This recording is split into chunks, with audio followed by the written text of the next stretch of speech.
Shabbat Shalom. Ito, there is a prayer that goes like this. Blessed are you, Adonai, our Elohim, King of the universe, who removes sleep from my eyes and slumber from my eyelids. May it be your will, Hashem, our Elohim, and Elohim of our fathers, to accustom us to your Torah and attach us to your mitzvot. Do not lead us into the hands of sin, nor in the hands of pride or perversity, not into the hands of temptation, nor into the hands of shame. Do not let the evil inclination rule over us. Amen. So, alam nyo ba sa Judaism, they have prayers for all occasions. They have all kinds of prayers, and in fact, their spirituality revolve around what we call blessing. And blessing means you bless God through prayers. Kasi nga, the temple was destroyed, so there is no more animal sacrifice and all these kinds of sacrifice. And the Judaism believes that instead of the three sacrifice, which is 3 times a day, they would just offer prayer 3 times a day. During the morning prayer, 6 a.m., then the noon prayer and the afternoon prayer, 9, 12, 3, and they call it the sacrifice of their lips. So that's their spirituality, no? So, sa Christian, in everything, give thanks. Ganun lang. So, ito po yung leading sa akin. Since last week pa ito, I was trying to search the scriptures and to find yung mga gems, mga Torah nuggets. Gaya ng sinabi ko sa inyo, hindi ko na sinusunod yung Torah portion kasi personally, I'm familiar with all of them. Ngayon, hinahanap ko lang yung mga seemingly, mga passages na gusto ko bang lalo maintindihan. And one of them is this. Why do you need to search for the 11? Pwedeng palakas ko. Ayaw ko sumigaw. Ayaw ko magalit eh. Palakas lang po ng mic. So, since it is potentially Joseph Dumon and his team are now in Israel, personally observing they spotted the new moon last January 30, and they're looking for the barley in every places. So wala pong final report. So but since may potentially na early festival, sabi ko, and yung timing din kasi, nagkataon kasi yung kotse ko kasi na overhaul, I had the chance, na tingnan nyo naman sa baba, binuklat ko lahat, pati yung upholstery niya, upuan lahat, tinanggal ko. So I had the chance to clean the car for the first time in how many years? 2010. For almost 14 years. It's the first time na natanggal ko yung upholstery, and guess what I found? Marami po mga binahay po siya ng langgam. Yung langgam kasi sa Maynila, gumagapang. Sa Bisaya, lumilipad. Langgam, yung ants. So I'm sure may mga biskwit doon na nahulog. Yung mga kinain ni Moshe, mga biskwit, nalaglag sa gilid. And if you follow strictly commands, yung to search the unleavened bread, kasama yun sa hahanapin mo. To search and destroy the leaven from your house. So, as long na may roof siya, it's considered a house. So your car is considered to be the house because there's a roof. So, And one of the things that I really don't understand deeply is why would you search the lid? Why would you bother? Kumbaga, why bother to search even the breadcrumbs? Why would I? So ito, basahin natin yung yung Exodus, no? Okay, mas maganda. Sabay-sabay siguro tayo. Chapter 12. Ano ba yung... Okay. Basahin natin. Lahat siguro. Now Adonai spoke to Moshe and Aaron in the land of Egypt, saying, this month will mark the beginning of months for you. It is to be the first month of the year for you. Tell all the congregation of Israel on the 10th day of this month, each man is to take a lamb for his family, one lamb for the household. But if the household is too small for a lamb, then he and his nearest neighbor are to take one according to the number of the people, according to each person eating. You are to make your count for the lamb. Your lamb is to be without blemish, a year-old male. You may take it from the sheep or from the goats. You must watch over it until the 14th day of the same month. Then the whole assembly of the congregation of Israel is to slaughter it at twilight, as rest. They are to take the blood and put it on the two doorposts and on the crossbeam of the houses where they will eat it. They are to eat the meat that night roasted over a fire with matzot, unleavened bread, and bitter herbs. They are to eat it. Do not eat any of it raw or boiled with water, but only roasted with fire. Its head, with its legs, and its innards. So let nothing of it remain until the morning. Whatever remains until the morning, you are to burn with fire. Also, you are to eat it in this way, with your loins girded, your shoes on your feet, and your staff in your hand. You are to eat it in haste. It is Adonai's Passover. For I will go through the land of Egypt on that night, and strike down every firstborn, both men and animals, and I will execute judgments against all the gods of Egypt. I am at the blood will be a sign for you on the houses where you are. When I see the blood, I will pass over you. So there will be no plague among you to destroy you when I strike the land of Egypt. This day is to be a memorial for you. You are to keep it as a feast to Adonai. Throughout your generations, you are to keep it as an eternal ordinance. For 7 days you are to eat matzot, but on the first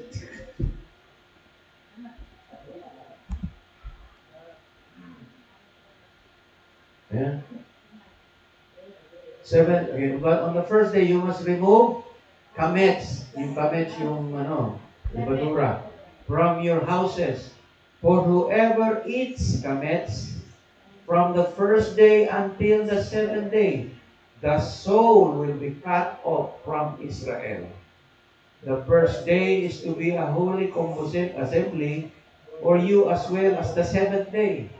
No manner of work is to be done on those days, except what is to be eaten by every person, that alone prepared by you. So you are to observe the feast of Matzah, for on this same day I have brought your ranks out of the land of Egypt. Therefore you are to observe this throughout your generation as eternal ordinance. During the first month, in the evening of the 14th day of the month, you are to eat matzot until the evening of the 21st day of the month. For 7 days, no kamets is to be found in your houses. For whoever eats kamets, that soul will be cut off from the congregation of Israel, whether he is an outsider or one who is born into the land. You are to eat no kamets in all your houses. You are to eat matzo. So, kung tuloy-tuloy natin, this is the rules and ordinance ni Yahweh for the feast, the first spring feast, which is the feast of unleavened bread and Passover. So the feast of unleavened bread and Passover, parang back-to-back na feast yan. For the lack of a better example, parang kung ang Christmas ay December 25, ang Disperas ay parang Christmas na rin. Ano yung Disperas? 24. So, ang Passover, yun yung the day before the feast. So, ang feast talaga is the unleavened bread. The Passover is the feast before it. But they are considered to be as one. Kumbaga, they are two faces of a coin. So, iisa lang yun. Kumbaga, iisa na back-to-back. So, Matthew 26:17. Now, the first day of the feast of unleavened bread, the disciples came to Yeshua, saying unto him, where will shall we prepare for thee to eat the Passover? Noong unang araw ng mga tinapay na walang libadura, ay nagsilapit ang mga alagad kay Yeshua, nagsabi, saan mo ibig na ipaghanda ka namin upang kumain ng kordero ng Paskwa? So, they were asking, no? In Acts chapter 12, verse 3, this also speaks about the Feast of Unleavened Bread. In Acts chapter 20, verse 6, this also talks about the 7 days of the unleavened bread. In 1 Corinthians chapter 5, 7 to 8, sabi rito, purge out therefore the old leaven, that you may be a new lamb as you are unleavened. For even Christ, our Passover, is sacrificed for us. Therefore, let us keep the feast, not with the old leaven, neither with the leaven of malice and wickedness, but with the unleavened bread of sincerity and truth. So, in Corinthians, Paul was talking about the feast of unleavened bread, so therefore, implied they were celebrating it. They were celebrating the feast. So today, there are 7 biblical feasts, and not one of them is celebrated by the Christian. Problema nila yan. Okay? So, I'm going to focus on, because this is advanced preparation, no? Kasi I will be leaving for Mindanao sa February 17, right after the feast kung matuloy. Kaya binaunan ko na kayo na paalala dahil ang gamot sa nakakalimot ay palaala, ang tao'y marupok ay daling lumimot. Mamaya, nag-celebrate kayo. Kung, di ba, if you're not able to keep in guard, instead of keeping it the right way, you're not able to keep it the right way, you're, sabi ro, if leaven is found in your refrigerator, you're cut off. Ano nga ibig sabihin ng cut off? The presence of God is removed away from you. Yan ang ibig sabihin ng cut off. Gusto ba natin yan? Sa atin, mga seryoso nag-aaral sa Torah at mag-obey sa commandments, seryoso po ito. So, sa Judaism, they take this very, very seriously. They would go and search the leaven 2 weeks before the feast. They start cleaning their house. As hindi lang cleaning, no? Basta talagang, ano bang tawag, heavy-duty cleaning. Vacuum, hanapin yung mga paligid, poste, sasakyan, o car wash. Lahat, hindi lang katulad natin, nilabas lang sa rep, kinago, binalik din ulit. We don't take it very as seriously as the Jew. But if you understand the Torah, kaya nga, if you understand it, you will take it seriously. Sinong seryoso dito sa Torah? Ha? Sinong seryoso? Ha? Seryoso ba tayo? Wala, basta, ha?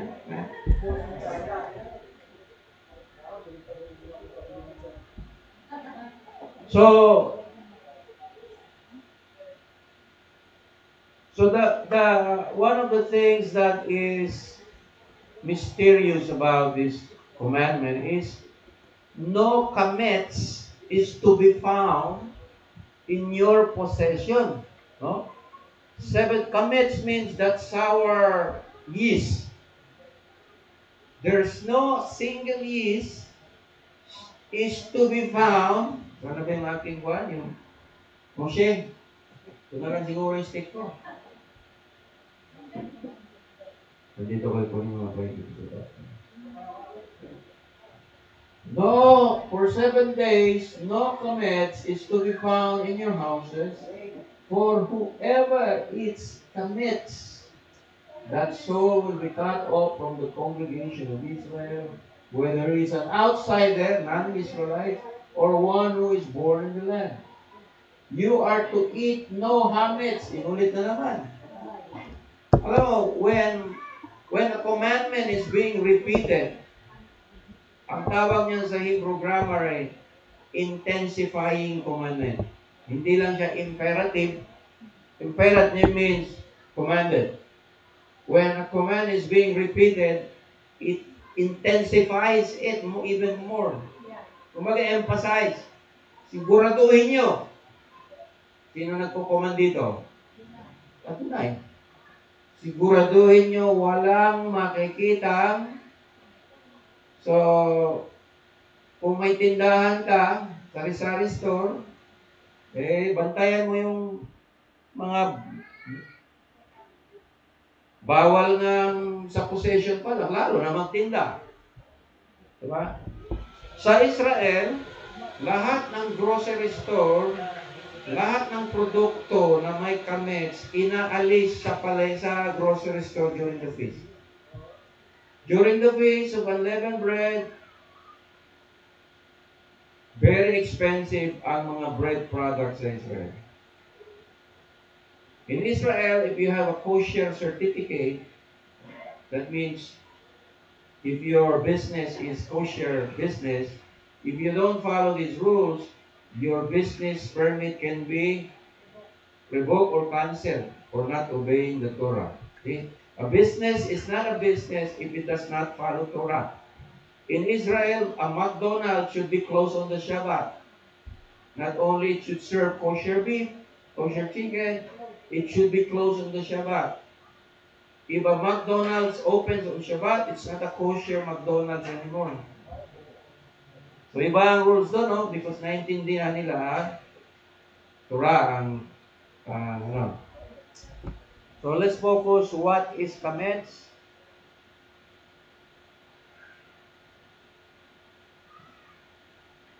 Kamets is, the rabbis would teach that kamets, it's things that cause you to sin. Mga bagay na maliliit, malaki, obviously, o nakatago. And this is related to the concept of Yetzer Hara. Okay? Have you heard about Yetzer Hara? Yes. I think you heard about Lashon Hara. Yes. Lashon Hara, yung paninirang puri, gumagawa ng istorya na hindi totoo, it's considered to be a sin of murder. Because you're killing the person by your bad reports. One example is when the children of Israel were sent to the promised land, and 10 spies would say, oh no, God is lying, the land is not a good land, and they're full of giants, and it's not a good land. So what's the sin of the 10 spies? Lashon hara. They make a bad report. They make Adonai look very bad. Why would Adonai promise a land? Tapos sinabi nila, pangit yung land. Sabi ni Caleb and Joshua, tingnan mo ang laki ng bunga ng grapes. At yung mga kalaban na ni parang mga tipaklong lang. May tipaklong? Oo, tama yung Tagalog. Oh. Eh sabi nung tens pa, hindi. Diba, nakakatakot yung mga tao diyan. Mamapapatayin tayo. So instead of encouraging Israel, they discouraged the people. The news was spread in the whole of Israel. Everybody believed the report of the 10 spies. The judgment came. You're going to not enter the land. You're going to roam around the wilderness for 40 years. What's the sin? Lashon hara.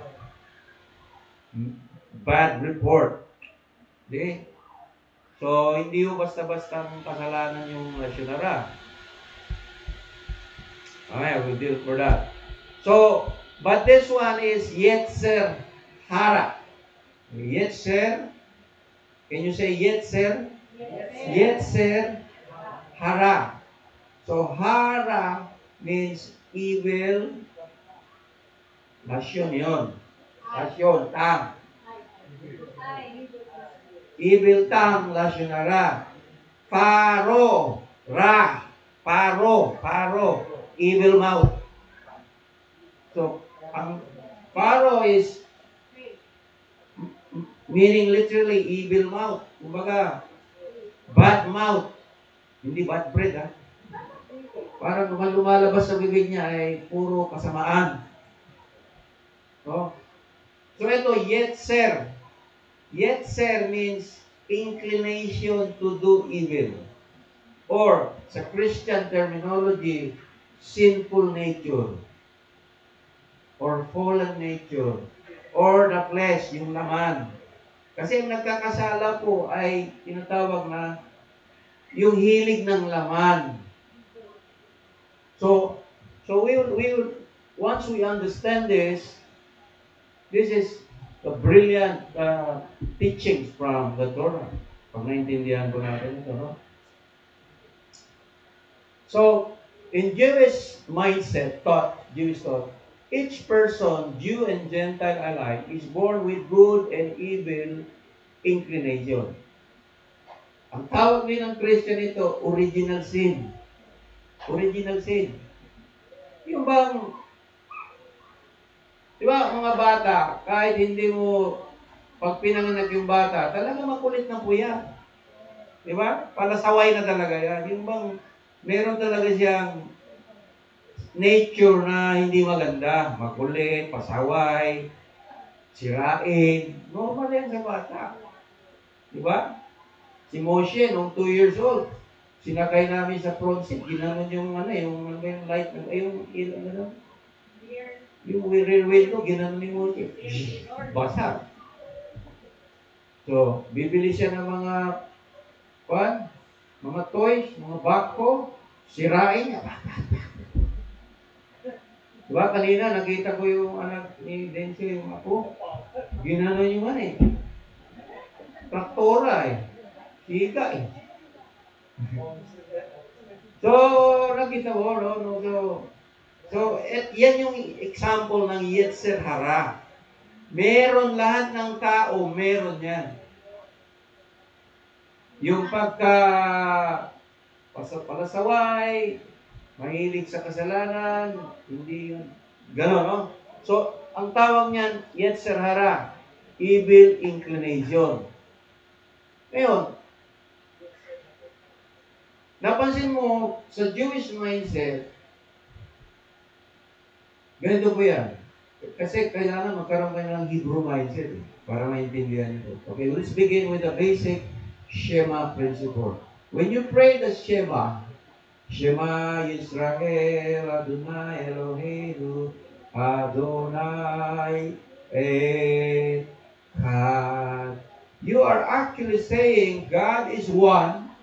That means Everything is controlled by Him. Everything is unified by Him. Every creation, everything that you see, every principle, He is the Alpha and Omega, the Aleph and the Tav. He is the beginning and the ending. He declared the end from the beginning. Alam niya na lahat. And all together, these are working for His common, for His purpose, according to His purpose. So when you pray the Shema, you're actually saying, done. Done deal na yan. Kumbaga po, kung illustrate natin, beginning and ending, alam na ng Diyos. Hindi ka pa pinanganak, alam niya na yung buhay mo. Alam niya na. Alam niya na, nakadestina na talaga yung magtatagumpay ka. Pero, yung tinatawag na in-between is you have to make choices. Which is called free will. Free will is given to man because you will not be able to determine, God will not be able to determine kung mahal mo talaga siya kung walang free will. Otherwise, we will become like robots and like the angels na walang free will. Mga angels ka, sabi na, like the angels ha, kasi medyo mahiwaga yung angels. Ang angels, nagrebelde pa nga eh. Pero maliwanag sa tao, the gift of free will is what makes us human being. No? So, example of free will. Ano ba yung free will? Wala akong maisip na example. Florence na lang. O, isasawa mo na lang. Minahal mo ba yung asawa mo? Ikaw ba ay tuntukan ng baril? O pusa lang nagmahal? Ha? Pusang nagmahal, di ba? Free will yan. You decide for it. And sabi mo, magpakasal tayo or magpasakal tayo.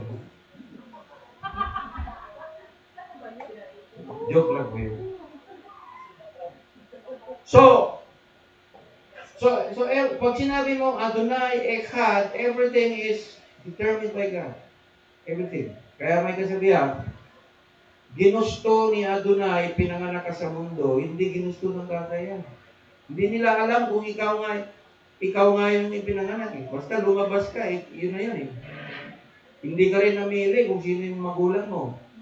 Basta nagkataon, sila na yung ginamit ng Diyos. Pero may purpose ang Diyos na hindi alam ng magulang mo. Gaya ng pinagkentong sa inyo, hindi kami religious, pero naging ganito ako. Bakit? Si Adonai may gusto niya eh. Hindi yung magulang ko. So, hindi ako titingin sa magulang ko, kundi sa magulang mo. Our Father which is in heaven.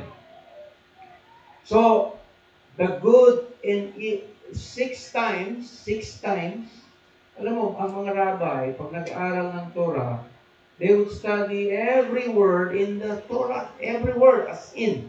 Gagamit pa yan ng mga gematria, rule of the first mention. So, pag binasa natin the creation in Genesis chapter 1, 6 times sinabi yung salitang good. Or 5 times sinabi yan. And day 1, it was good. In day 2, it was good. In day 3, day 4, day 5, it was good. When day 6, the creation of man, Adam, it was very good. Tov me'od. So, go back to the original creation. Si Adam was not a robot. He had the free will. Si Eve, she has the free will. In fact, they decided to disobey God. They could have obeyed, but they decided it because of they succumbed, they gave in to the flattering temptation of the serpent. So, ang tanong, question, design ito, original design. May Yetzer Hara and Yetzer Hatov. So, makakambal po yan, ha? Yetzer Hara, Yetzer Hatov. the good inclination and the evil inclination. Okay, i-type mo AI Google, makikita mo, the scientists made a research, good yan, good na. The scientists made a research that bawat tao, meron talagang likas na kabutihan sa bawat tao. No matter where you go, every human being in every planet, in every place in the world, no matter what color they are, meron talagang likas na kabutihan. Universal goodness. Ano bang tawag nito sa philosophy, Chris? The rational man. The rational man. Good. Yung gusto niya, basically, sabi ni Plato, what is good? Respect the integrity of every human being, the goodness of everyone. Ang question is, how do you define good? Kasi, by Torah definition, told good means functioning according to how it was designed by Elohim. Kumbaga, kung sino yung nag-design, siya nakakaintindi how it should function. Halimbawa, sino nag-inventa ng motor? Si Honda. Si Honda daw eh. So therefore, sino yung may authority magsabi, what is good for the Honda? Eh si Mr. Honda, siya nag-invento eh. Tama ba? May iba bang illustration? O ano na lang? Ano ba? Sino nag-invento ng Volkswagen? My first car was Volkswagen Beetle. Pugak-pugak pa yun. Parang si Nazi Hitler eh. So, sino may karapatan magdikta kung anong dapat gawin sa Volkswagen? Eh, si Mr. Volkswagen, the manufacturer. O, sa Toyota na lang, only Toyota, the generic transportation. Sinong may pag pumunta ka sa Toyota, nagalagay genuine Toyota spare parts. 3 times more expensive than when you go to Banawi. Diba? Bakit? Eh, guaranteed yan ng Toyota eh. May seal yan ng Toyota eh. Japan yan eh. Diba? So therefore, nung dinisign ng Diyos ang tao, ang Diyos mismo ang naglagay ng good and evil inclination. Siya ang naglagay ng Yetzer Hara, Yetzer Tov. Ibig sabihin, yung kabutihan, yung paggawa ng mabuti, at hindi mabuti. Yung opposite ng mabuti ay hindi mabuti. So therefore, wala tayong problema sa mabuti. Ang tanong, yung hindi mabuti, abnormal ba ito? O normal? Ha? Hindi, ibig sabihin. Kasi, kung wala kang, halimbawa, yung normal, mahilig kang kumain. Sino mahilig kumain dito? Pasang kamay. Sino may bisyo kumain dito? Makikita mo naman sa katawan niya. Pero kung ikaw ay, kumbaga, gluttony na, yung hindi na siya kain, lamon na siya, hindi na mabuti yan. Diba? Kung hindi ka, pag kumakain ka, para kang halimaw na kumakain, mukhang hindi na yata normal yan. Diba?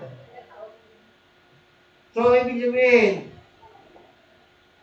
meron siyang, kumbaga, normal gauge, kung ano yung mabuti. So, ibig sabihin ng urge, so to better describe it, Yetzer Hara, Yetzer Tov, ito yung mga common human urge na nilagay ng Diyos sa katawan ng tao. Although ang tawag nito sa kaya Christianity, all mixed up thoughts, no? Tinatawag ng original sin. Example. Sample ko na lang yung magulang ko. Ano ba yung last sa Tagalog? Last? Pagnanasa. Okay. Kung hindi nagnanasa yung tatay ko sa nanay ko, hindi sana ako pinanganak. Pinagnanasaan niya yung nanay ko. Nung pinagnanasaan niya yung nanay ko, dumabuntis yung nanay ko. Lumabas si Brother Ay. So masama ba yung ginawa ng tatay ko? Pinagnanasaan niya yung nanay ko. Alam, mga Pilipino kasi tayo, conservative daw kasi tayo. Ibig sabihin, what I'm trying to say is the sexual drive. Ang sexual drive pa is Yetzer Hatov or Yetzer Hara. You're there in between. So, okay, this drive, so ito yung view ng Judaism, ha? This drive, pleasure is invented by God. Who decides pleasure? In fact, Eden, God put man in the Garden of Eden. Eden means pleasure. There is pleasure. When you eat, di ba, pagkagat mo sa apple, sarap. Skyplex, pleasure. Pag humigop ka ng kape, sarap. Maraming sukan.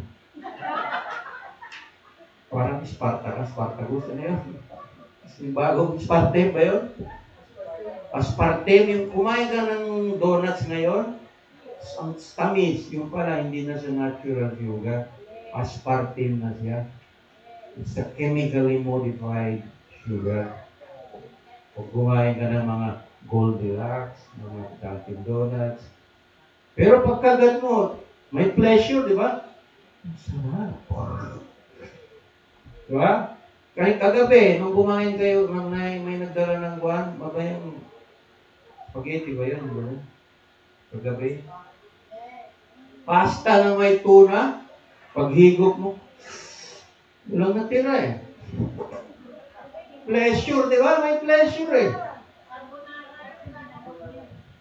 Di ba? Carbonara. So lahat ng pleasure, sino nagbigay? Diyos. Kaya lang, ito yung mali. In the context within God-ordained commandments, the pleasure is enjoyed in the right way. Ibig sabihin, proper parameters. Sex is not evil. In fact, what drives a human being, motivate him to work, is because he had sex with his wife, he has many children to feed, therefore he needs to work. Kaya may experiment yung ginawa ng mga rabbi. Sabi nila na, halimbawa, pag celibate ka, alam mo yung celibate? Yung, o wala ka nang gana magtrabaho, celibate ka naman eh. Pero kung ikaw ay maraming anak at dumadami pa, mas lalo pag nagiging creative, nagiging naghahanap ka, di ba? It's life. That's what life is all about. So, ibig sabihin, sabi nila, instead of viewing the Yetzirah as like bad, it's a positive thing. In fact, one of the teachings sa Orthodox is it's just an illusion. The Yetzirah is how you achieve, is how you, parang paano mo matagumpayan even the negative. Kumbaga, it's a test. Tinetesting ka how to discipline yourself, how to achieve greatness. In fact, the rabbis would say, the greatest sadikim is the greatest evil inclination. In fact, alam mo yung mga warrior, like King David, Sila yung mga tinatawag na high testosterone people. Alam niyo testosterone? From the word testis. Ha? Testosterone. Paano Toblerone?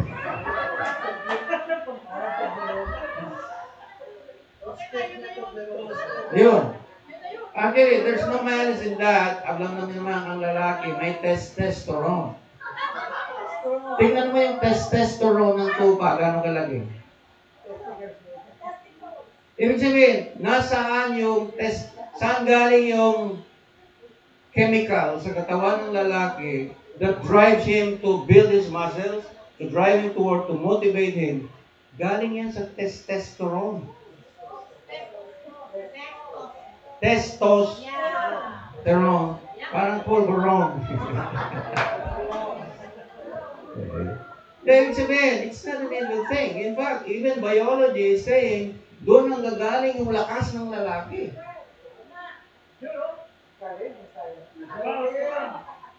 So it's not evil. No? Paano ba tayo nabuhat? Saan ba tayo galing? Sa testosterone ng tatay natin. Ang nanay natin, tumanggap lang ng testosterone. Wala naman po silang ginawa eh. So yung motivator talaga, yung lalaki.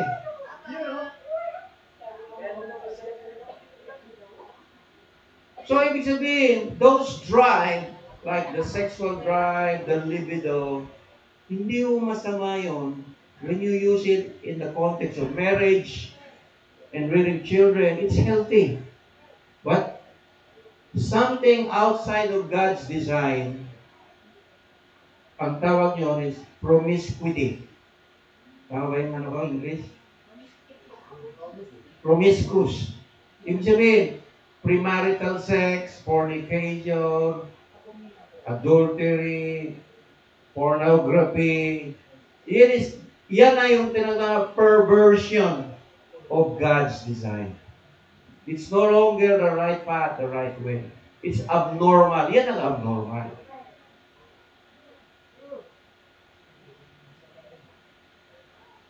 So, it's okay to lust to your wife. Tama ba yung English ko?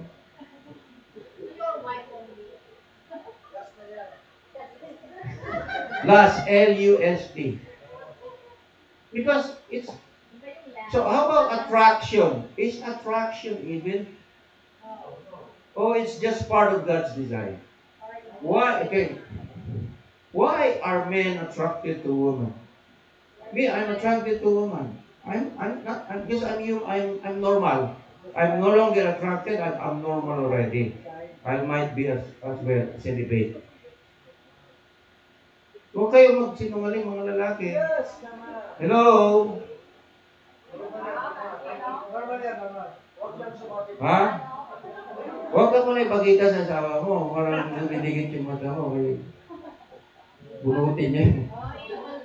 Hindi, ibig sabihin, masama ba tumingin? Depende.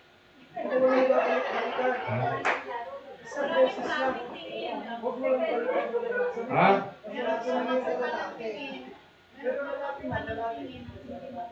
Hindi, ang...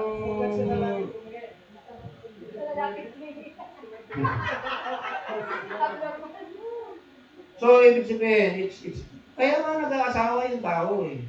Diba? Oh. Bakit gusto mo mag-asawa? Kasi nga, na-attract ka doon eh. Oh, sino mo dito mga ikakasal? Oh, si Sheena. Oh, bakit na-attract yung sila, si Sheena at si Juan? Sino yung ano niya? Si Teddy. Biscuit. Oh, bakit parang atat na atat? Ikakasal na tayo sa ganito. Oh. Kasi nga, yung attraction, that's normal. Tapos, pareho naman tayo Torah keeper. Normal po yan. Kumbaga po, Palaging may paradox kasi ang creation ng Diyos. The good inclination, the evil one. Kaya bakit siya tinawag the evil? When in fact, God said, it was very good. Kaya, ang gusto kong ipaliwanag sa inyo mga kapatid, may sikreto pala to. When you know these teachings about the evil inclination, it's not evil at all. It's for you. It's a challenge for you to overcome that negativity. And when you have the Torah, you can conquer it. You can conquer the evil inclination. Okay? Ibig sabihin, kahit gaano kasarap yung lechon, hindi ka natetembgan kasi alam mo yung sinabi ng Torah, hindi yan nakukuha sa sarap kundi sa sinabi ng Diyos na hindi pwede yan. Kung na-attract ka sa babae na hindi mo asawa, masarap.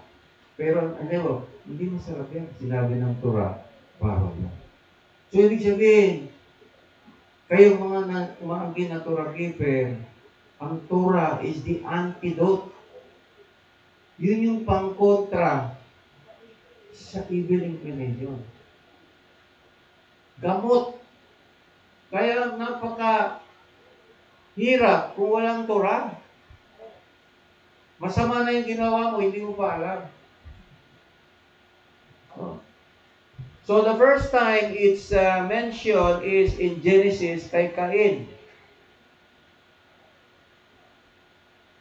Sabi rito kay Cain.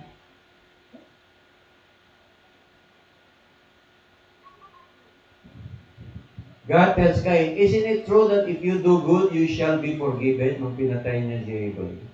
If you not do good, it is because sin crouches at the entrance of your heart, and to you shall be its longing, although you have the ability to subdue it. Sinabi ng Diyos kay Cain, na-control mo sana yung evil inclination mo. Sinabi kay Cain. Kung nagawa mo sana yun, hindi ka sana nagkasala sa pagpatay sa kapatid. Nag-aabang lang yan, sin is crouching at your door. But you are able to, you have the ability to subdue it. Ito sinabi ng Diyos kay Cain. This is the first time the word sin is mentioned. What is sin? Transgression of the law. There is the law of conscience. Paano nalaman ni Cain na masama pala ang pumatay ng tao?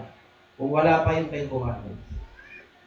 Meron na siyang universal law of conscience. So, although it was difficult to control his anger, but, ibig sabihin mga kapatid, we were given the ability to able to rise above the nature of Yetzer Hara. Ibig sabihin, no matter what the temptation is, God has given you the ability to control it. That's the good thing here. O ano yung mga bagay? Mga natural. Sexual drive, appetite, those things. Kasi, above the Yetzer Hara is already kamits. Kamits na po yun.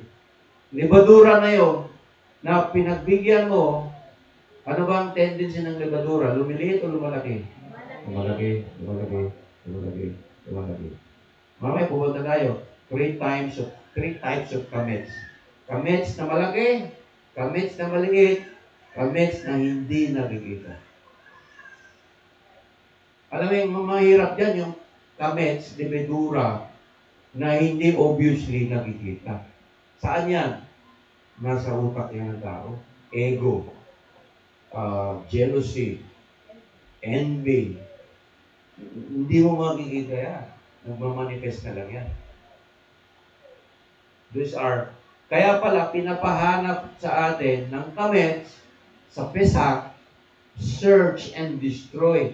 Ang ginagawa ng mga Orthodox Jew, pag nahanap na nila yung comments, mga maliliit, susunugin pa nila yan. Sana mawala na ito. Sabi ko, kung ganyan pala yan, may matutunan talaga tayo sa mga Hudyo. May matutunan tayo, that's the point. Na hindi porke spiritual ka na, may Torah ka na, wala ka na nito. You have to be constantly on guard, mga kapatid. Lalo na sa social media age ngayon. Alam mo, as a minister, I'm very careful of sinning. Okay. Aminin ko sa inyo. May nag-reel sa aking Facebook.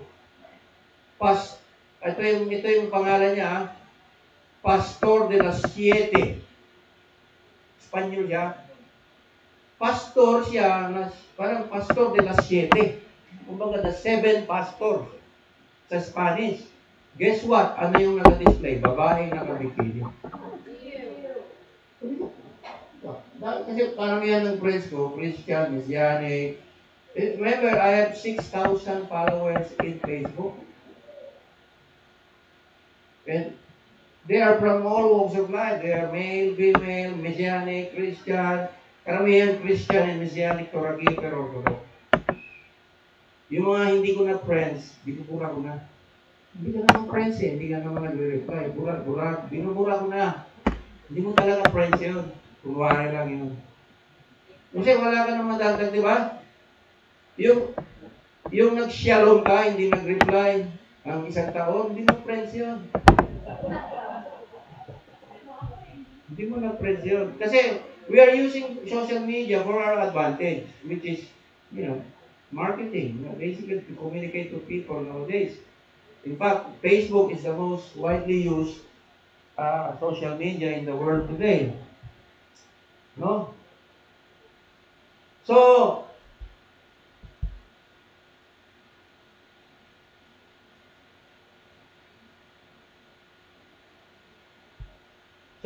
comments, let's go back to comments. The positive role of the evil inclination. So, although tinawag siyang evil or pag sinabing evil, opposite of good is it's just there to test you. One rabbi says, everything is a test. Ibig sabihin mga kapatid, if a human being or a man or a Torah keeper, if you want to achieve greatness, you will never achieve it until you're able to control your yetzer.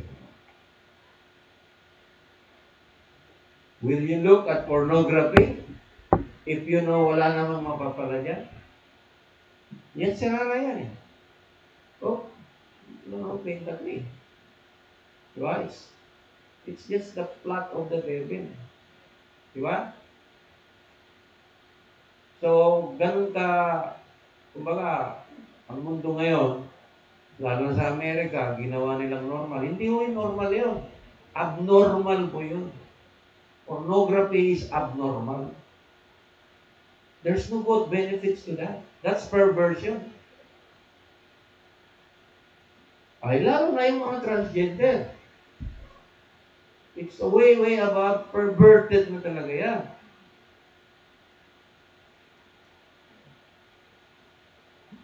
So, I'm just, definition pa lang ito, no? The Yetzer Hara also positively that its existence allows for free will. Ang ganda ng definition niya. The Yetzer Hara is also positively that its existence allows for free will, which in turn allows for reward for those who choose good deeds. And that is the purpose of the mitzvot. Kaya mayroong prinsipyo sa Torah, mga kapatid. If there is a mitzvot, huwag mong patagalin, gawin mo na agad. If you have the chance to do a good deed, do it as ASAP. As much as possible. Huwag mo lang hintayin. I was motivated like a month ago. I watched, kung gusto nyo, i-download nyo yung YouTube ni Solomon Barrett. He is an Orthodox Jew. He talks about the secret of how to become wealthy.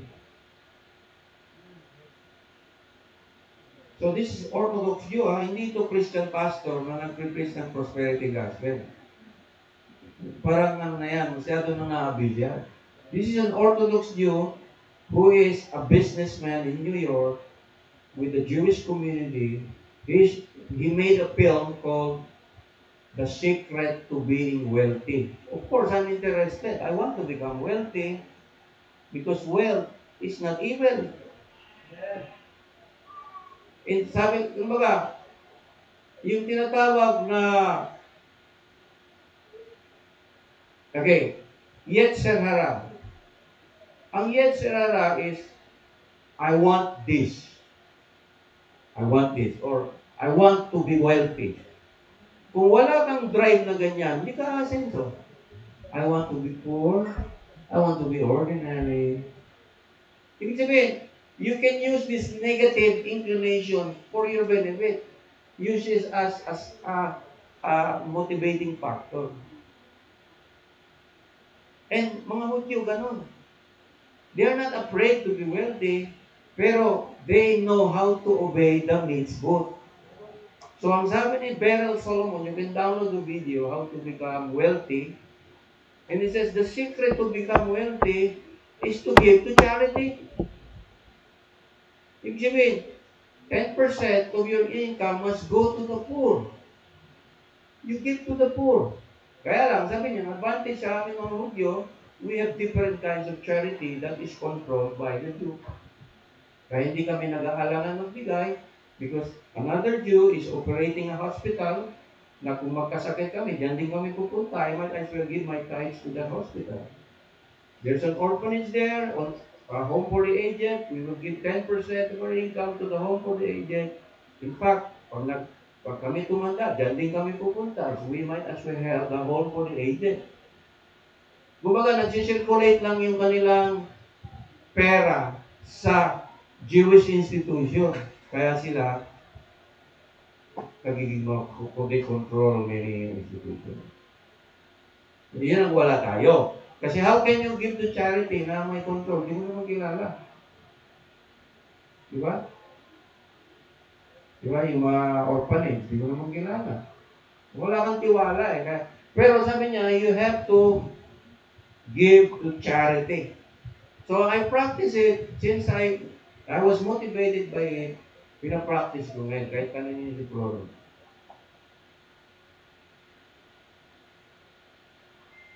And I was blessed last month, 100,000 pesos. Immediately, yung 10,000, I send it to Davao. I will give this to the widows in our congregation. Tapos binigyan ko ng 10% si Florence. Wala, wala na, hindi ko naisipin yun. Because I want to obey the mitzvah. It's a mitzvah. That's how you, sabi niya, become wealthy. Ibig sabihin, pag mitzvot, gawin mo agad. Huwag mo nang patagalin. Kaya minsan, that's the hardest thing to do, no? Kasi po, ang gamot sa greed is to give. When you greed, parang ayaw mong magbigay, magbitaw. Bakit? Nag-aalanganin ka, mawawalan ako eh. Kung ganun yung mindset mo, Ang sabi ni Solomon Berer, you have to give more para magamot yung greed mo. Ang ginawa ni Beryl Solomon, nag-pledge siya sa kabad. Ano yung kabad? Jewish synagogue. Tines niya yung sarili niya. I-download niyo si Beryl Solomon. Sabi niya, Rabbi, since marami tayong kabad around the world, I will pledge $50,000 sa kabad, the Jewish synagogue around the world. Tines niya lang ang Diyos. Inuna niya. Then, after a few months, sabi niya, I made it. I was able to give 50,000 sa kabad. Then, tines niya uli, sarili niya. Kaya nga, gumawa siya ng film, The Secret to Being Wealthy is Charity. Sabi ko, I agree. Kasi yun yung pinakamahirap gawin, no? Kasi bakit? Yetzer hara. Ano yung Yetzer hara? Ayaw ng laman yun. Ayaw ng laman yun. Hindi mo magagamot yun. Ang gamot doon, ang gamot sa greed is to give. Kumbaga, the purpose of the commandments is to counter the negative effects of Yetzer hara. Naintindihan niyo ko? Pero napansin niyo yung commandments is being given in the second person tense. Hindi siya yung first person. Pansin niyo po yung evil inclination is, I want this, I want that, I like that, I want that, I want that. Kaya may kasabihan nga, pinanganak pa lang yung bata, ang unang lalabas sa kanyang bibig, akin yan, akin yan, akin yan, akin yan. Di ba totoo yan sa mga bata? Pag nakita ng toy, akin yan. Mine is mine. Nakita mo? Kaya napansin mo sa mga mitzvot, you shall do this, you shall do that. Kasi yun yung control, ayun yung pang-kontra sa I will do this, I will do that. No? Okay. Talking about kamets.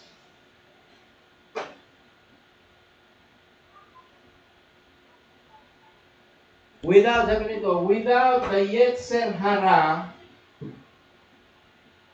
there's no growth, there's no pushing forward. In other words, without Yetzer hara, we are like the angels with no free will. Ibig sabihin, alam na yung sikreto ngayon. If there's a problem within yourself na negative, ayaw mo mag-obey, gusto mo magkasala, nilagay lang ng Diyos yan kasi pag na-rise up above mo yan, now you're above yourself. Now you can become a tzaddik. Now you can become a righteous person. Now you have the potential to become a tzaddikim. Alam mo, in Zamboanga City, I have friends na mga Muslim. When I was growing up, hindi na ngayon. And, you know, these are people with guns, with war break. And when I met them last December, incidentally, they were all both Muslim. Alam mo, ustad na. Yung nagpe-pray 3 times a day, wala nang bisyo, yung namumuhay na naman yung kabanalan, nagtuturo na ng Quran. How did that happen? From being a gang leader into that, they were able to conquer their Yetzer hara. How? Through the spirituality of their religion. Quran, Islam. Ang question mga kapatid, how much more kung Torah yan?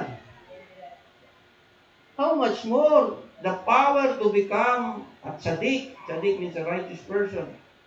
How much more kung may Torah ka? Every man has the potential to become a rabbi. So, ibig sabihin, tinawag siyang Yetzer hara Pero that's embedded sa Yetzirah, that the capacity to sin. Nandun pala yung the capacity to become great. Kaya pala sinabi ni Yeshua, those who obey the Torah and teach the Torah, you will become great in my kingdom. Paano? How do you become great? By conquering yourself. The first thing you should conquer is your Yetzer. Wow. Ibig sabihin, alam mo na yung kahinaan mo, huwag mo na i-feed ito. Kaya nga mayroong nagturo yung isang tatay sa anak. Sabi niya, may dalawang wolf sa katawan ng tao. The bad wolf and the good wolf, or the evil inclination. Ang sabi ng tatay sa anak niya, na ang mananalo dyan ay kung sino yung pinipid mo palagi. Mapakain. Kung ipipid mo yung mata mo by watching pornography, then you are defeated. Di ba? Kung madadala ka dyan sa mga nakabikini, ganyan, they don't care about you.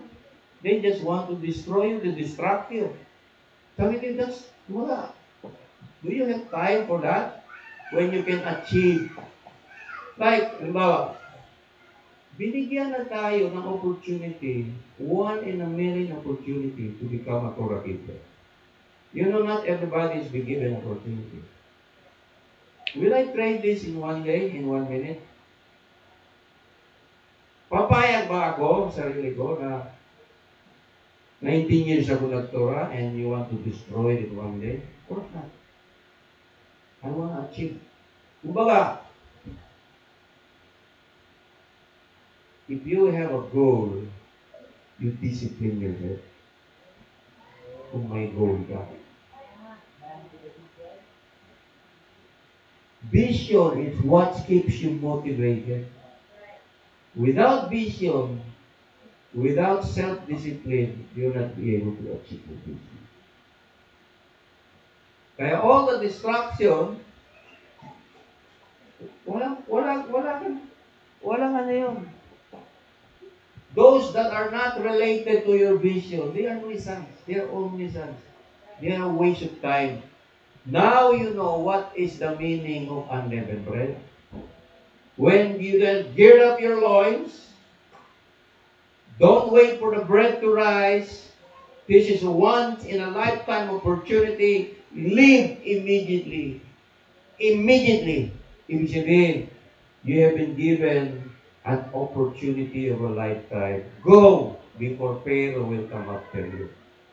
Ibig sabihin, Yetzer Hara will prevent you from overcoming or from looking at the golden opportunity. It's a yes, ang Yetzer Hara, mga kapatid, which is symbolical of kamets, yung libadura, yun ang nagpre-prevent sa iyo sa opportunity na binibigay ng Diyos araw-araw. Nagpapa-entertain ka sa mga walang kwentang bagay, pwede, yan ang mapala mo. Wala kang goal, hindi mo lang ma-achieve. Yung mga, that's your reward. I don't know about you, I have goals. Hindi pa tapos ang mission ko. I will teach Torah to the Filipinos. And all the distraction, wala yan. Wala akong time dyan. Nagmamature na si Brother Ai. 56 years old na po ako.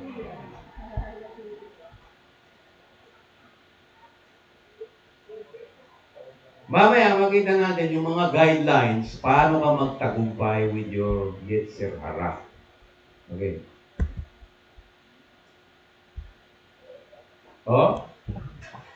Yetzer Hara sole purpose for existence is not to distract us from helping us, but help us to grow.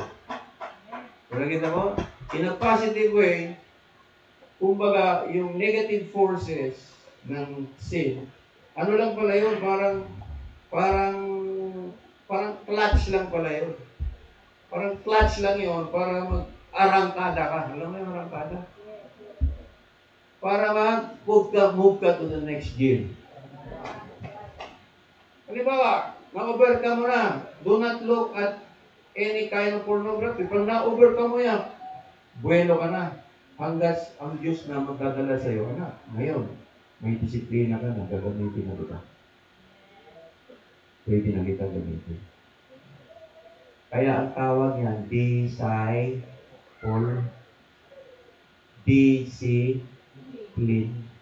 Ang disciple ay disiplinado. Hindi pala basta-basta yun. I think this is the first time I teach intensively about Yetzirah. Because sabi nga rito, sabi niya, the Yetzirah and the Yetzirah have the same goal, help you to grow and serve Hashem. Kumbaga, the tzaddik came and successfully survived the Yetzirah's challenge. Each challenge from the Yetzirah is harder than the first one before. Alam mo, one of the best illustration dito is our very own Manny Pacquiao. Champion siya sa bantamweight, disiplinado. Ano ba yung susunod? Ano mga boxer dyan? Ano yung sunod na bantamweight? Ha? Featherweight, champion. Disiplinado. Another weight division. Hanggang saan nila, ano yung pinamataas na weight ni Manny Pacquiao? Middleweight? Welterweight? The only person in the world to achieve the 8th division na overcome niya yung limitation ng Yetzer Hara, yung limitation ng kanyang katawan. Bakit? May goal kasi siya. Bakit? Dahil kay Freddie Rhodes. Hindi dahil sa coach. Yan ang trabaho ng coach. Sino yung coach? Yung rabbi, hindi si Freddie Rhodes. Hindi man tayo boxer eh. Ang coach ninyo, yung rabbi nyo. Yung nagsasabi, gawin mo to, mag-ubay tayo. Yun yung trabaho ng rabbi. Ganito yan mga kapatid, mag-ubay tayo. Para ma-perfect natin yan. Kasi pag na-perfect natin, we will go to the next level. We will go to the next level. We will go to the next level. We will go to the next level. So I realized, sabi ko, once in a lifetime opportunity to die and to be remembered for spreading the Torah. What an honor! Will I exchange that for, sabi nga nila, pagpalit mo ba ang diamante sa puwit ng baso? Diba?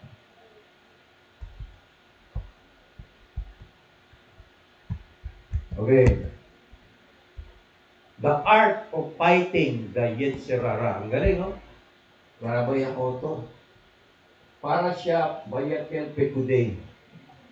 So, ang title ng kanyang teaching, The Art of Fighting Yetzirah. So kamets, yung hinahanting nating libadura, the rabbi would say, kamets is the Yetzirah.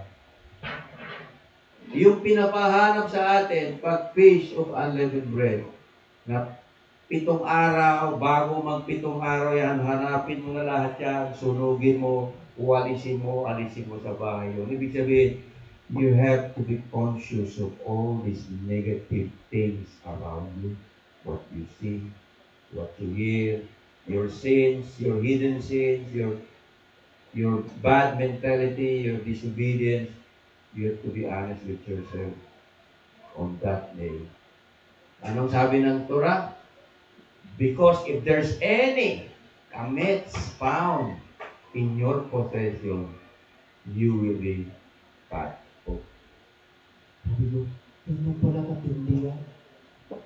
Magtura pa kayo? Will you give in to the challenge? Ha? Mag-like, nandiyan ka naman eh. Mga kapatid, it's a personal challenge to me. It's a challenge. Sabi ko, wow.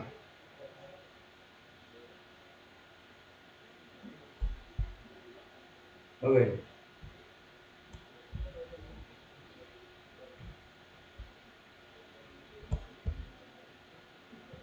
Alam mo sino-sino yung alam mo sino yung mga taong ginamit ng Diyos? Prophet Isaiah, Jeremiah, Ezekiel, lahat, Daniel, yun yung mga taong na-overcome from the midst of God. Gusto mo bang makabilang nun sa karya ng Diyos? Sabi ko, ganyan pala natindi yan. Sabi ko, kahit ang presidente ng Pilipinas, hindi magbigay ng ganyang opportunity sa akin. Lalo na si Donald Trump. It's only Hashem who will give us that opportunity. Anong sinabi ni Daniel na ginamit ni Yeshua sa Matthew 23? The righteous will shine like the stars in the sky. Those who lead many to righteousness. These are the days of Moses. Righteousness is being restored. And these are the days of Elijah. Ano ba?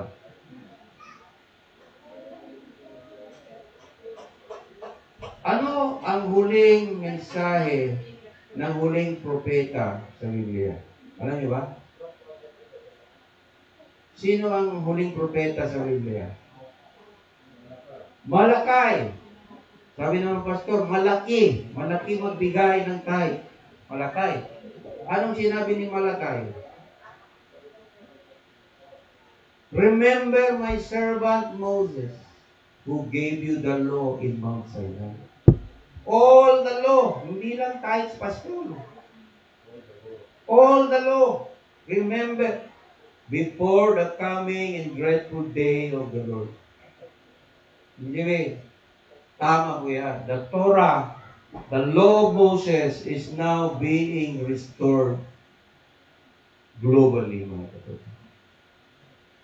Righteousness of the law. There is righteousness with the law. Sabi ni Paul, those who obey the law is righteous, not the one who just believe. Those who obey are righteous.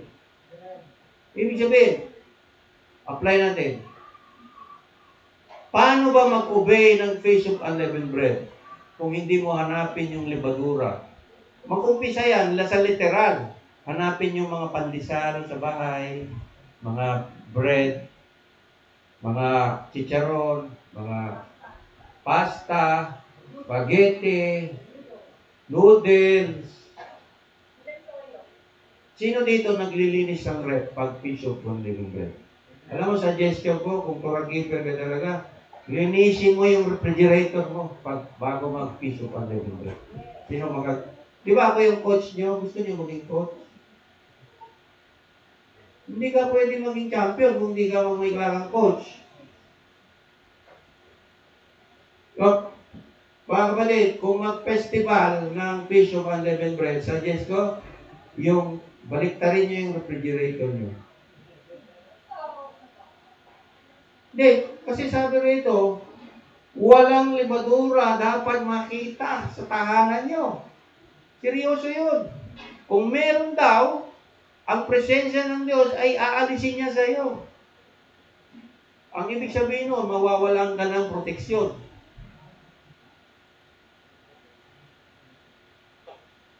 Ngayon, gusto niyo ba maging Torah? O Sabbath keeper lang? Mag-Adventist na lang kayo. Sa Adventist, walang ganito. Walang silang festival na Unleavened Bread. Kaya po, hardcore akong Torah eh. Ha? Sabat ya? Naglalaba pag Sabat? Advertisement. So mga kapatid,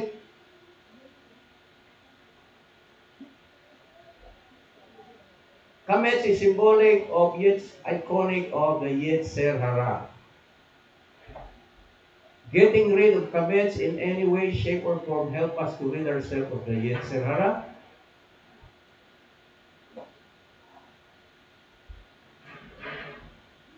So, you have to recognize what is Yetzer Hara so you can stay away from it and from it.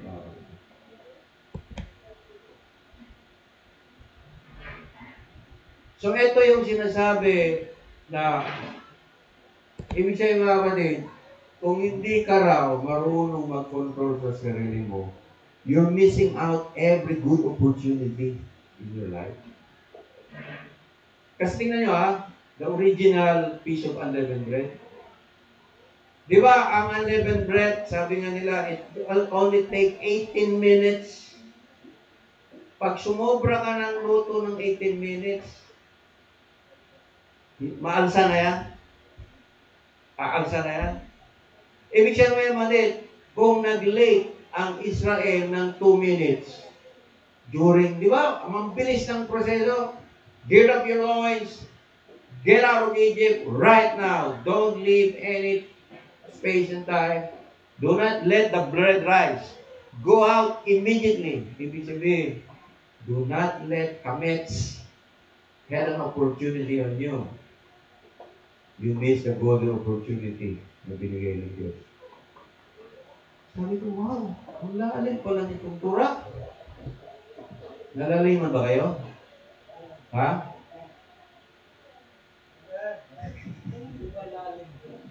Oo, malalim na yung antok nyo. Sino dito magtanggal ng libadura sa bahay nyo? Parang may encourage naman ako. Amen! Amen! Amen, Pastor! Parang tayo mga Christian lang dito. Wala, encourage ako. Woo! Ako nga, binaliktarin ko yung upholstery ng sasakyan ko kasi bagong overhaul. Nandiyan sa labas. Okay, buksan niya yung sasakyan ko, baliktad lahat ng upholstery. Sabi ko, ngayon lang ako maka-obey sa Torah talaga.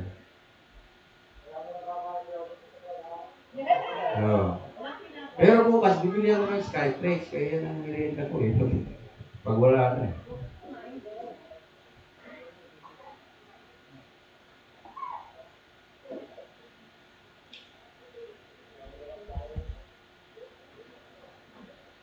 Okay, there are 3 types of kamets. Ito na. Wow, alam mo, yung mga ganitong teaching, you cannot avoid this Sabi nga, you have to face reality. Wala na ito Pag tinawag ka sa Torah, is either you face reality or avoid your calling. Pag in-avoid ko yan, you're defeated already. This is a challenge. To me, it's a personal challenge from Adonai. Brother, right? You want to be great? You want to be great? You are nothing. Diba? Alam mo, may natutunan ako sa rabbi. The rabbis, they always make sense. I listen to rabbi. Sawa na ako sa mga pastor Walang Torah Walang laman. Parang ampaw. No? May libadura pati yun. Daming libadura. So, there is a rabbi, his name is Manis Friedman. At least alam niyo yung mga pinapanood ko, no? Rabbi Manis Friedman. He is a family rabbi, guidance counselor. No? So I came across his teaching in YouTube, and he was tackling about marital problems, marital counseling. Sabi niya, the most common cause of adultery is not money. Sabi ko, then what? Sabi niya, the cause of separation, mga adultery, nagdi-divorce pala, divorce. Yung mga divorce yun sa Amerika is yung wala nang respeto sa bawat isa yung mga asawa. Sabi niya, doon ano tawag yun, naintindihan ko yung sinasabi niya. Sabi niya, the greatest insult. Pakinggan niyo to, mga asawang babae. Rabbi Manish Prima, just learn from the good rabbis. I'm not, nothing. Sabi niya, alam mo, the greatest, ano ba yung opposite ng compliment? The greatest insult that you can give your husband is to tell him you are nothing. Don't ever tell that to your husband. Sabi niya, a man is very sensitive to that word. Sabi niya, in-explain niya bakit. Because man comes from nothing, out of the dust of the ground. So every time na sabihin mo siya nothing, sabi niya, oh nga, I came from nothing. Don't ever tell me that. No, it's not a joke. Sabi niya, ang mga babae daw, they always have a sense of worth because they came from something. Okay mo, nag-agree mo sa ko? Yeah.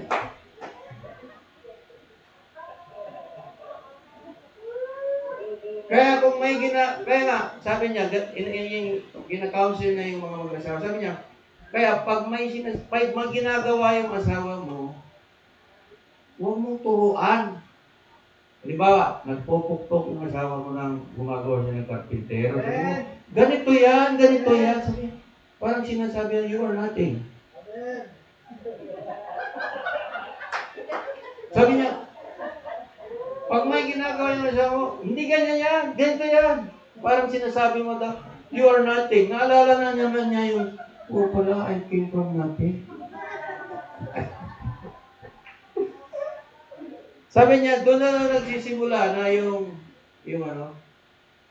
pag hindi na-appreciate yung lalaki sa gano'n. Di ba naman isang babae? That's another topic, no? Yung, pakinggan niyo lang si Rabbi Manish Friedman. Kasi yung mga niya, out from galing sa Torah yung mga paliwanag niya.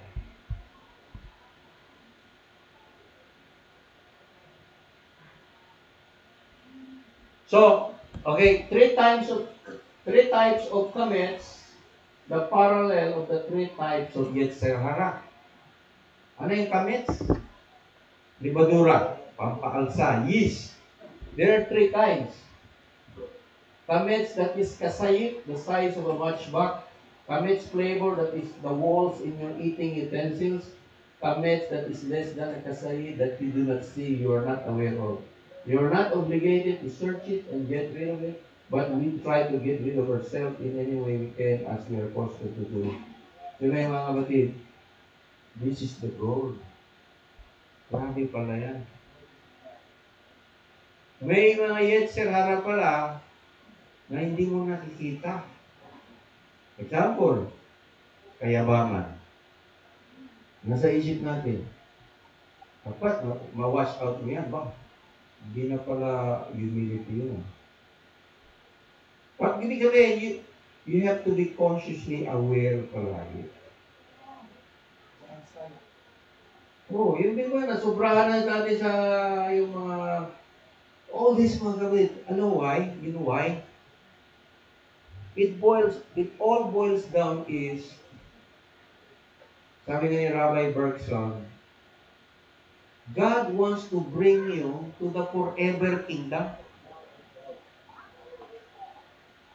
Dadalhin ba ng Diyos lahat sa forever kingdom na yan?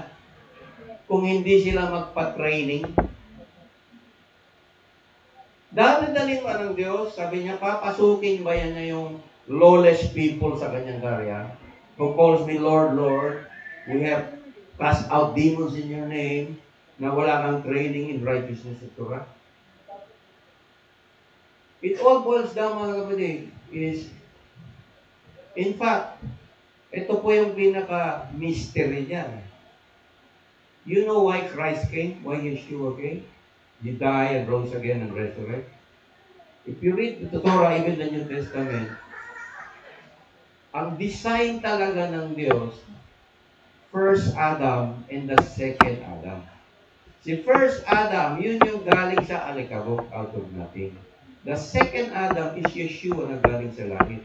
Na-fail ni first Adam ang mission niya to bring the presence of Adonai, the character and attributes to all the earth. Nung sinabi kay Adam and Eve, go and multiply, hindi yun magparami lang ng lahi. Ang sinasabi nga niya, i-multiply nyo yung character ng Diyos, i-multiply nyo yung attributes ng Diyos wherever you go. Na-fail nila yon. Failure ang first Adam. The second Adam lived perfectly according to the Torah. That's why he was able to connect heaven to earth. Now, a human being like us, who are frail, weak, mahina, marupok, pwede na maging katulad ni Yeshua. Imagine mo yan? Sa Ilocano pa. Agasim that.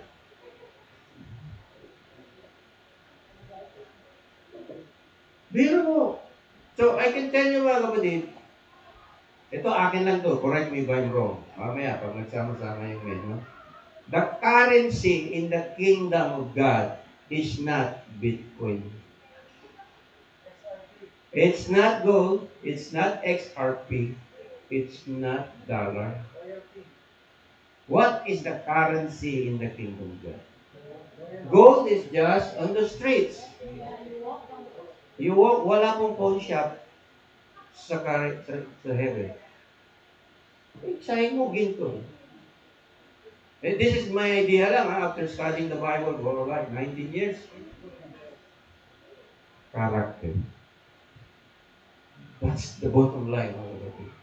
The character like Yeshua. Nung naintindihan mo po yan, sabi mo, again, pag na itong mga revelation to galing sa Panginoon, mga, palaging naisip, kaya ko ba ito? Anong katutunan lang natin sa Yetzara? Kaya ba? Kaya mo bang kontrahin yung evil inclination mo? Kaya ba? Sabi niya, driving force nga lang yun para ma-challenge ka eh. Kaya ko yun. Kaya ba natin bumait kahit hindi mo magawa? Ang gusto mong gawin, hindi mo magawa. Ang ayaw mong gawin, ginagawa mo. Gusto kong bumait, hindi ko magawa. Kaya ba talaga bumait ang tao na parang si Yeshua? Nag-provide na nga ang way si Yeshua eh. Sabi niya, Yeshua connects heaven to earth. He descended and ascended unto heaven to connect us to the potential, mga kapatid. Yun palang ibig sabihin ng Matthew 5:18. If you obey the Torah and practice and teach, you will be great. Ngayon mga kapatid, sabi ni Paul, if I don't discipline myself, sabi ni Paul, I will be disqualified. Si Paul na yan, si pastor pa ka? Si Paul na nagsabi, kung hindi mo disiplinahin yung sarili mo, baka ma-disqualify ka pa. Ibig sabihin, baka hindi ka pa makapasok sa karya. Si pastor na nagtuturo, wala ng batas ang Diyos? Exempted po ba yan? Nilalagay nila sa alanganin talaga yung sitwasyon. Alam naman natin gano'ng kahirap i-convince niya, no? Pero, sa akin, kung isipin ko yon ay baka puputi lang yung buhok ko lalo. Ang iniisip ko na lang mga kapatid, ngayon, sarili ko na lang. Dapat pa ako mag-lead ng to. Dapat pa ako mag-guro. I have to. Once in a lifetime opportunity. No? Mabigat mga kapatid. Alam mo, naka-record po ito. Nasa YouTube to. This is my legacy to my countrymen. No? Sabihin, naka-record po ito. 10 years from now, 20 years from now, 40 years from now, kung wala na si Brother Light, mababasa ng tao, ito pala yung ginawa mo, Brother Light. Ito pala no.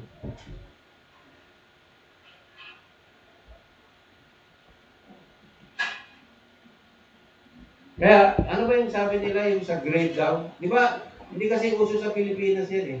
Yung ilalagay mo sa grade kung ano yung vision mo. Uso yun sa Amerika, no? Marvin, yung ilalagay mo sa puntod mo yung vision mo. Dito kasi nakalagay lang RIP. RIPDON. Rest in peace, do not open me.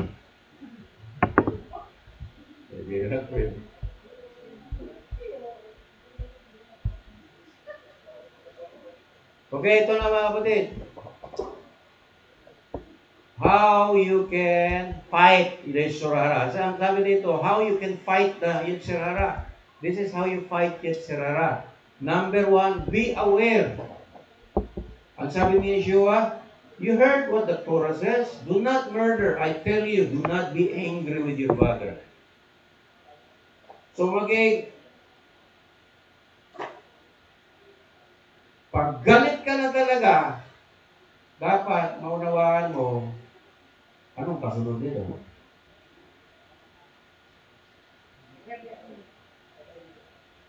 Ako, galit na ako sa aso ko.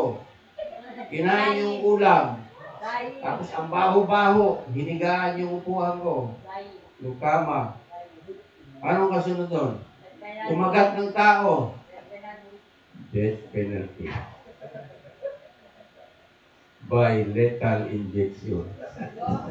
Ang problema, hindi wala akong injection. Hindi nagpahuli. Ayaw magpahuli yung aso ko. Yung aso ko na itim dito. Ibibigay ko na po sa inyo yun. Sino may gusto? Ha? Kasi lahat ng mga akyatin niya yung lamesa dyan, papaasok sa bahay, matutulog, hindi nagpapahawak. Ano gagawin ko dyan? Arlan, ibigay ko na sa iya.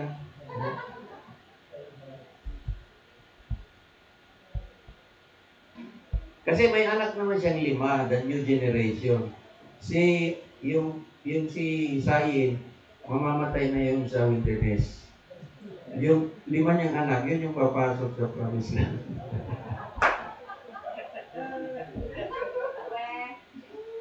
Baka ano kayo, animal rights na naman tayo nito. Okay. Be aware mga kapatid. Dapat aware mo. Hindi tama ito eh. Pag nakita ka ng pornography, hindi tama ito eh. Mali ito eh. Hindi normal ito. Puntahan mo yung asawa mo. Yun yung tama. Okay.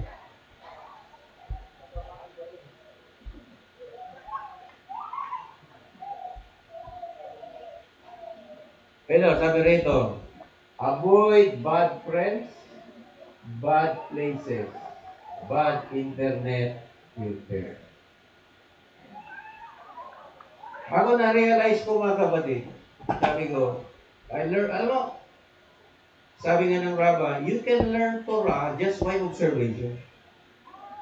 By observing the people, how they behave, you can learn Torah even from the people without the Torah. In fact, anong sabi ng Bible? In all your ways, acknowledge Him. Ibig sabihin mga kapatid, kahit to the point na alam mo, nagkasala ka na, you will still acknowledge Him. Lord, mali ito, Lord eh. You have to admit, mali ito eh. Forgive me.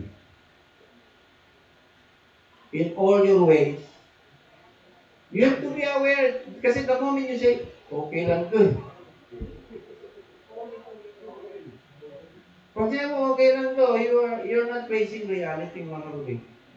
Ano yung conclusion of the whole matter? Ecclesiastes 12:13.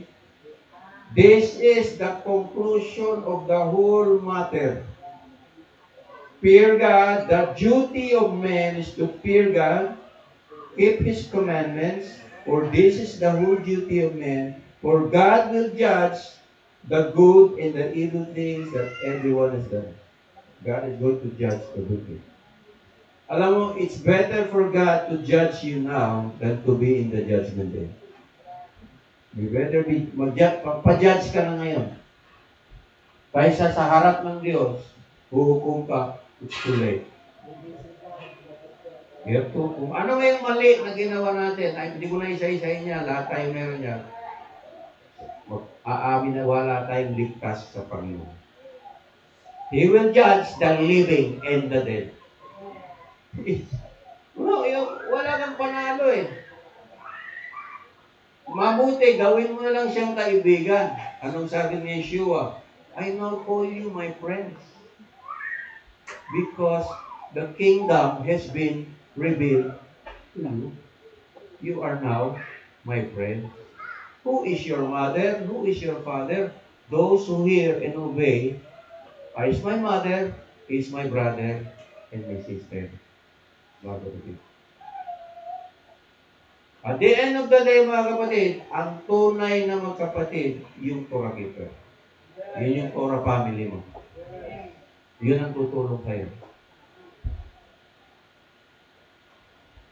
So, mga kapatid, naobserbahan ko,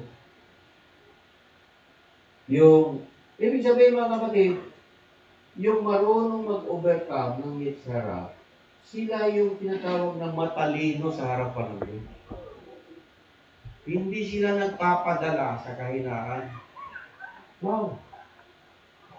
Sabi mo, ang galing. Ang galing-galing. Alam mo, pag nireveal sa akin ng Panginoon itong mga malalalim na gano'n, alam mo, bilang a human being, sabi nga, frail. Alam mo yung frail? Salitang frail? Weak. Marupok. Ang palaging reaction ko pag nagre-reveal ang Panginoon ng mga lalalim na ganito, sabi mo, kaya ko ba ito? Sabi niya doon, hindi ko yan i-reveal sa iyo kung hindi mo kaya. Kaya ako nga ni-reveal sa iyo. Kahit kaya mo. I'm going to make you great, but you have to conquer your yes or no. But there is peace. There is peace.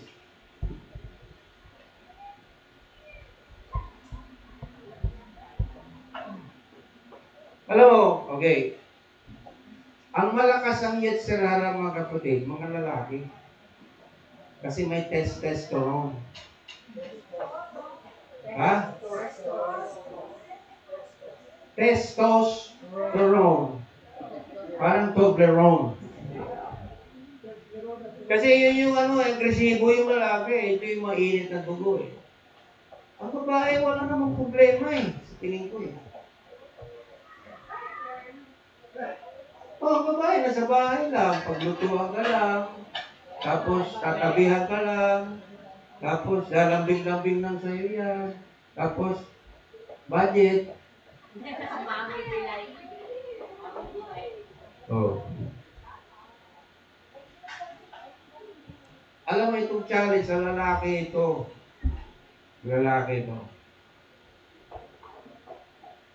Pero kung mahina po yung asawa nyo, tulungan nyo yung asawa nyo. Encourage mo. Huwag mo sabihin, you are nothing. Nako, maalala niya naman, I came from nothing. Masakit po yun.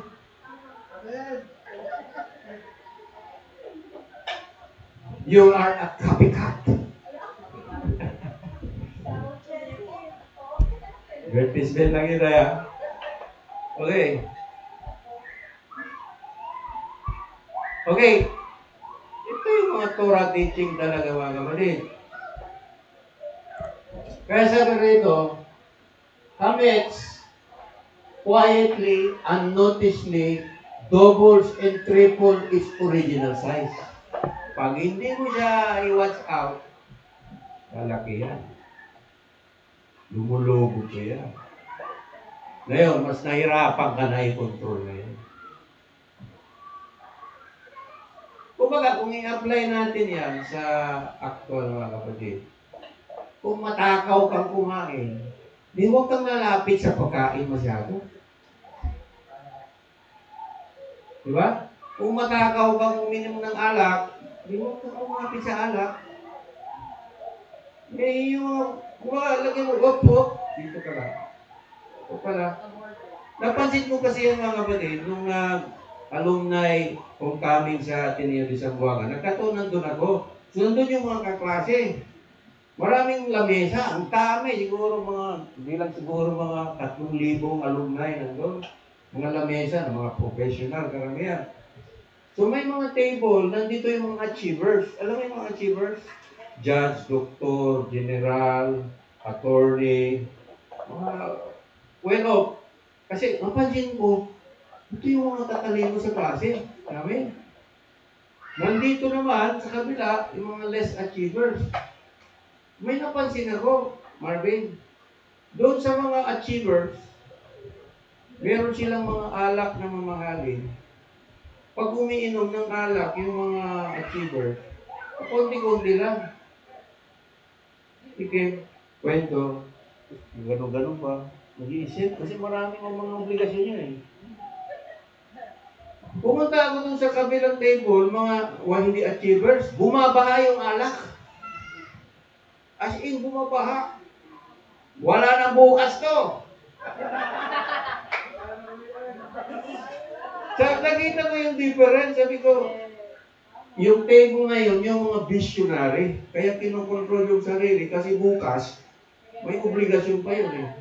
May mga opisyalis yun sa mga gobyerno. So, baka makalimutan sila na yung kanilang tungkulin. Itong mga walang achievers,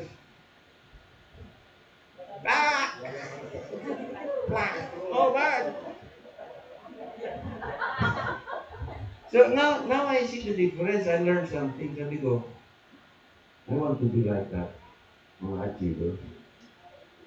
I want to be like that. I don't know. I learned. Kumbaga, you can learn Torah from just observation.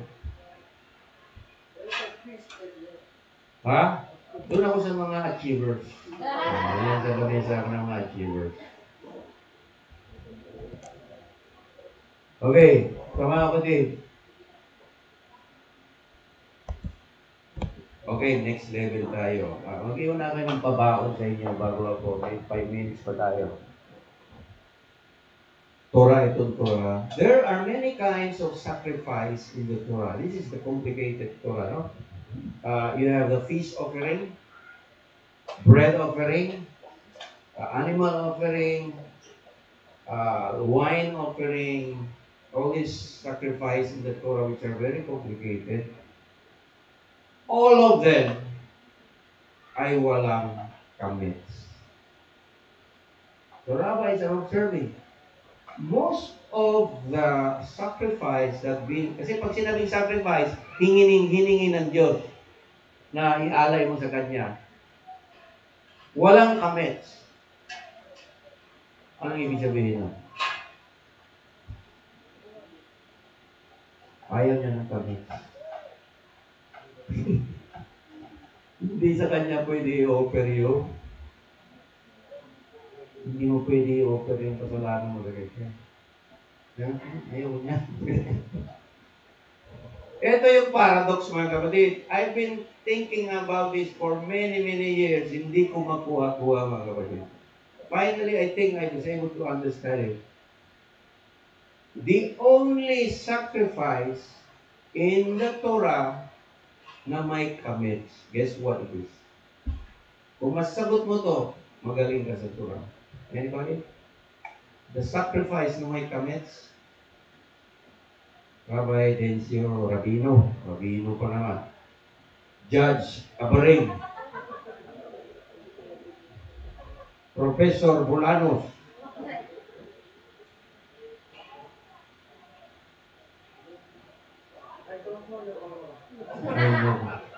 as my phone a friend. There, and I was able to detect this, pero I was able to decipher the paradox or the meaning. One of them, the sacrifice that na may kamets is the two bread on Shavuot.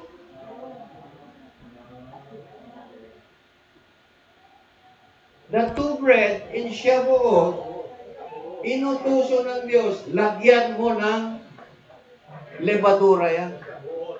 Sa Shavuot.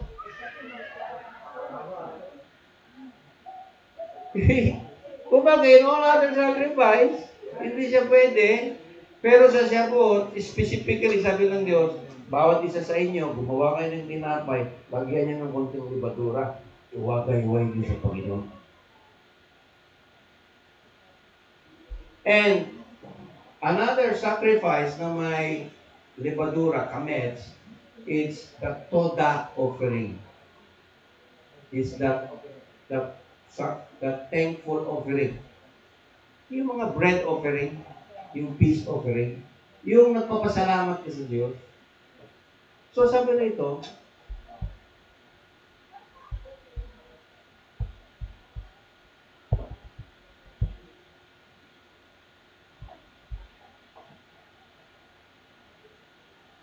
kamets is something we are not allowed to bring a sacrifice from, except twice. To bring the kamets in the sacrifice of Shavuot in the two breads. And when a person brings a total sacrifice, yung peace offering, no? Sabi niya rito, why are these two exceptions for bringing kamets? Because there are two places that Yetzer Hara has no influence. On a person who is in the Beit HaMidrash, learning the Torah, which Shavuot is all about, because of his involvement in the immersion of the Torah. Ibig sabihin mga kapatid, to me, I think, hindi ko pa makuha-kuha ngayon. Why is kamets allowed in Shavuot? Okay, pag-usapan natin yan. Kasi, natutunaw ang lahat ng kamets sa... Ano ba yung Shavuot? The giving of the Torah in Mount Sinai. The giving of the Ten Commandments. So, on the day of Shavuot, nagdadala ka ng libadura. Sabi ng rabbi, why is it allowed? Whereas on all other sacrifices not allowed. Sabi niya, because lahat ng kamets na yan, tutunawin ng Torah yan, mga kapatid. Palakpakan natin sila doon. Hanggang dyan na lang po siguro yung kaalaman na binigay sa iyo ng Panginoon. Abangan ang susunod na kabanata. Ano ba yung promise ng araw? Itutuloy. Itutuloy, tapos yung pangalan ng comics, wakasan. Okay. So mga kapatid, I think I made a message about, so ang bottom line dyan mga kapatid, palapit na kasi ang potentially an early piece of unleavened bread. Pinabaunan ko na po kayo ng mensahe dahil on February 17, I will leave for Mindanao. So at least, di ba? Mga bauna lang. So it's upon the elders to be responsible without my presence. Amen? So, shalom. Amen po tayo lahat. So this will be uploaded in my YouTube channel, Brother Ike and Torah Bible School. Shabbat Shalom, Shavuot Tov.